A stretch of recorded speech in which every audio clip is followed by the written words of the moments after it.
Arthur Schmidt is an American editor born in Los Angeles, California. Some may say he was a Nepo baby, a term meaning a person who gained success and/or opportunities through family connections, as his father, Arthur Schmidt Sr., was already a distinguished veteran in editing, having worked on 1950's Sunset Boulevard and 1957's Sayonara, both getting Oscar nominations. However, Arthur Jr. went away from this and was teaching English in Spain. However, with the sudden death of his father, Schmidt took an apprenticeship in 1965 with Paramount, where in 5 years, he became an assistant editor for Dede Allen and Jim Clark. Years went by, and as Arthur was working on 1984's Firstborn, Schmidt met Robert Zemeckis, who was looking for the main lead for Back to the Future. A partnership brewed together, and Schmidt became Zemeckis' editor under Universal Studios. Within his time editing, he has worked on blockbuster films such as all the Back to the Future movies, Forrest Gump, and Who Framed Roger Rabbit. The latter he won Oscars for editing.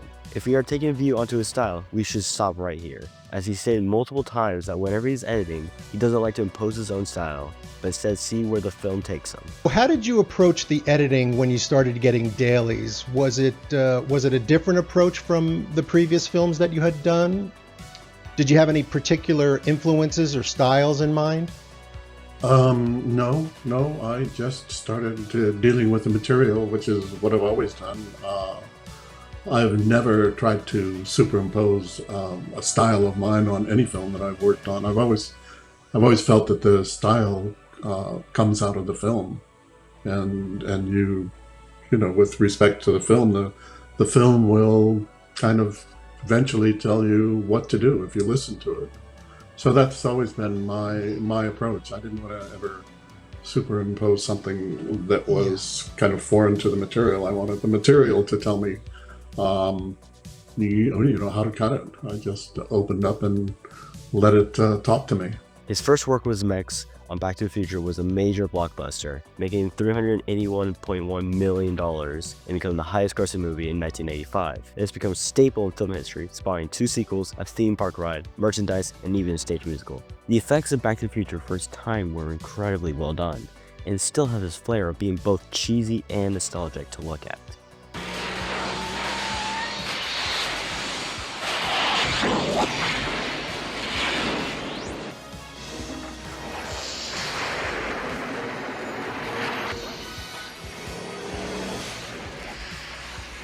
And its reach of being a classic has made it a reference a lot in other medias, such as Family Guy and even in Avengers Endgame, showing how influential Zemeckis and Schmidt's work was to help popularize time travel in media.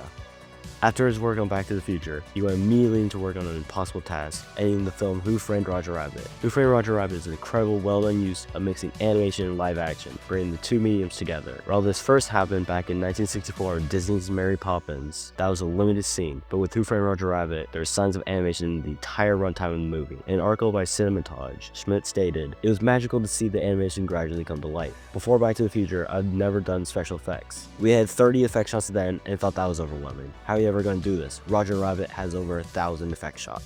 Who Framed Roger Rabbit grossed $351 million worldwide in 1988, and through his modern animation helped transition Disney into his renaissance, which they made modern-day classics such as Little Mermaid, Beauty and the Beast, and Lion King. This use of editing live-action animation that this helped form is still being used recently, from the popular 1996 Space Jam to the most recent 2022's Chip and Dale movie. Schmidt's editing won him his very first Oscar in 1989, beating out Die Hard. I'd like to thank a terrific team of incredibly talented collaborators who made an enormous contribution to this. I'd especially like to thank Bob Zemeckis for his brilliant direction.